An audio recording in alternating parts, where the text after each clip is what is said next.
Got some captain's chairs for my Chevy van.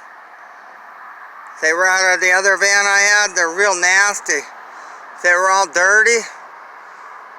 I pressure washed them with a pressure washer and scrubbed them with a scrub brush with, what did I use? I used laundry soap, and I used that stuff called Shock It.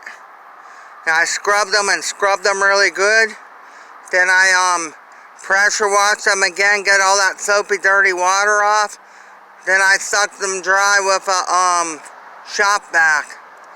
And now they're drying in the sun with left of the wetness that was on them.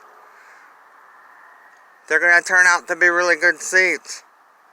The seats in the van now are really ugly. They're like a pink color.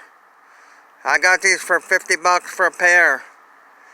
They were in the van that I sold, and then the guy wouldn't give them back to me. He wanted me to buy them, so I gave him 50 bucks. Drove 33 miles each way to get them. They were always really nice soft seats. I don't think they were used that much.